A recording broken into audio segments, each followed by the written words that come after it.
Josh Robb from Hixon Zuercher Capital Management, and this is... Not Austin Wilson. Nope. Chase Rose, also from Hixon Zuercher Capital Management, stepping in for Austin today to provide you some news. That's right. We're going to look at August and the markets and the overall news, and I got some pet information, like always. Animals are important to keep an eye on. Absolutely. Because there's always strange stuff that happens. There are a few things more important to keep an eye on in the markets, especially. That's right. Yeah. So, Chase, start us off. What happened in the market last month? Yeah, so just to start off, for the month of August, the Dow Jones Industrial Average fell 2.4%. The NASDAQ dropped 2.2%, and the S&P 500 slipped 1.7%. Interesting fact on that, this is only the second month since 2002 that the S&P 500 did not have 2 consecutive days in the positive. Oh, so, wow. Yeah, very interesting. Yeah. It was kind of a down month then. It was. Overall. It was, or a flip-flop month, as some people would say. Okay. So. All right. Yeah. Power outages. Yeah. You know, during storm seasons, happens a lot. Around here, a lot. And animals can contribute to that. Around here, we get squirrels. Sometimes they jump lines and hit something and knock out power. Well, there was a power outage in New Jersey. Okay. Not by a squirrel. Bird? Not by a bird. Although a bird did have a wing in it, not a hand in it. But they knocked out power. Utility people went to fix it and realized that a fish caused the power outage.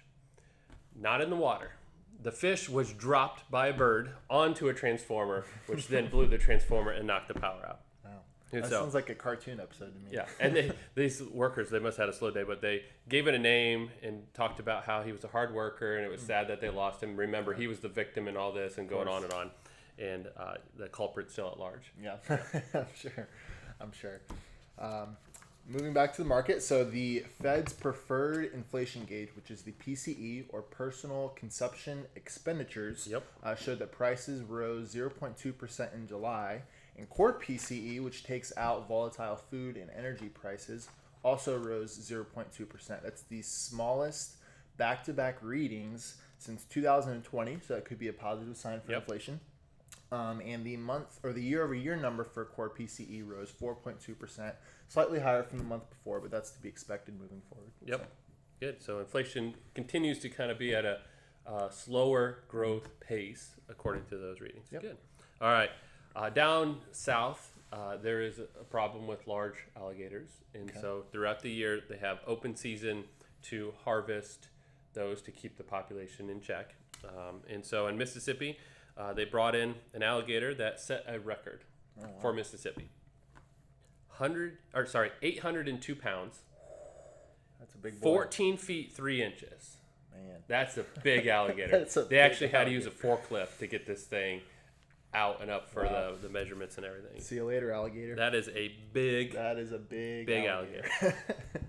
Okay, so consumer spending rose 0.8% in July, the largest increase all year. Increased spending could be a concern for the Federal Reserve moving forward. So the inflation and the consumer spending combined, obviously the Federal Reserve, they're keeping an eye on those numbers. They're being quite hawkish. Maybe they'll turn it up. Yes. Who knows? Maybe the hawk, one that blew the hawk power line. might have been the one who dropped the fish. Maybe they're trying to hawk down on the economy. That's but right. Yeah. So. All right. Storms. We just had a hurricane in Florida. Causes a lot of disruptions. A weird disruption is flamingos. Okay. So flamingos are now popping up all over the place because the winds literally blew them away. And so they were as far north as southern Ohio. So where we're at here, they found flamingos, a pair of them, that were from Florida. On Josh's swim trunks. On my swim trunk. Well, now I match, so like we're best friends. But I mean, it's just crazy. They're all over the eastern side of the United States now. So all these bird watchers are kind of out looking for them because they want to collect them and get them back down. Because once winter comes, these flamingos are not going to be happy here. No. You know, the chances are either go to a zoo or get back down south. Those are your two choices. Crazy. Yep. According to researchers at Morgan Stanley, the Barbenheimer movies that have been recently released, Taylor Swift's The Eras Tour, and Beyonce's Renaissance Tour account for more than 1/3 of consumer spending growth this quarter. So those girls, they're really pulling this economy, behind them. Besides Oppenheimer, which was not really a girl movie. Half, yes. Barbie, Yep. Barbie, Oppenheimer, well. I'll tell you what, though.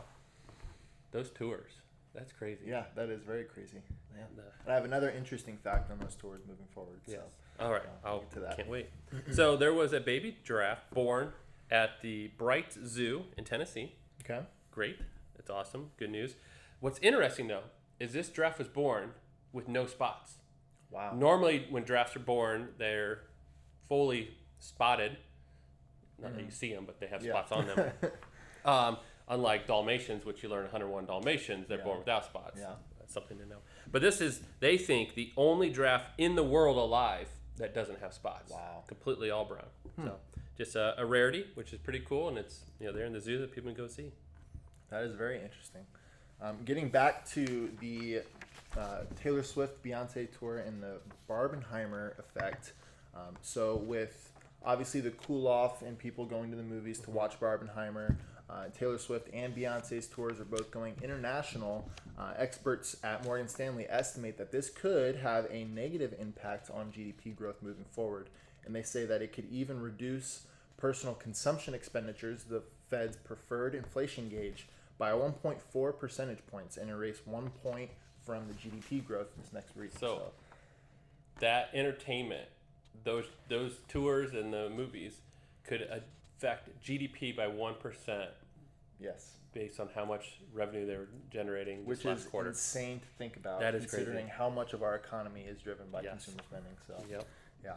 Crazy. And finally, in more mythological news, they are starting to kick off one of the largest searches for the Loch Ness Monster in recent history. Goodness. Here we go So this will be the largest combined group effort since 1972.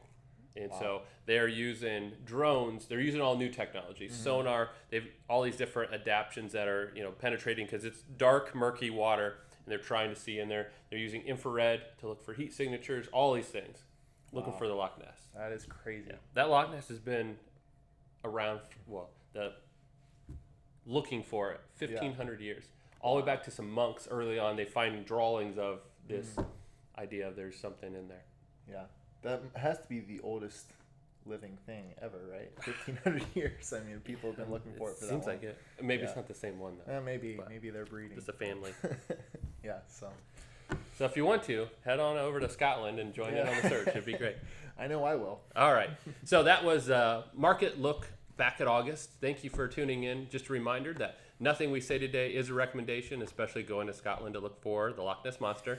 But if you do have any questions, you can reach out to us at 419-425-2400 or email us at hello@hzcapital.com. Again, thank you for joining us. This is Chase Rose and Josh Robb from Hixon Zuercher Capital Management. Have a great month. See ya.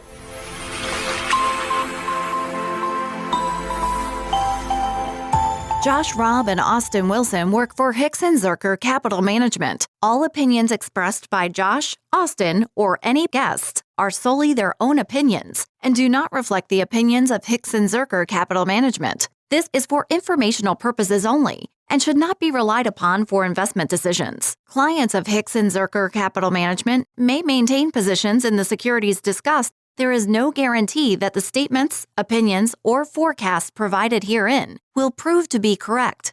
Past performance may not be indicative of future results. Indices are not available for direct investment. Any investor who attempts to mimic the performance of an index would incur fees and expenses which would reduce returns. Securities investing involves risk, including the potential for loss of principal. There is no assurance that any investment plan or strategy will be successful.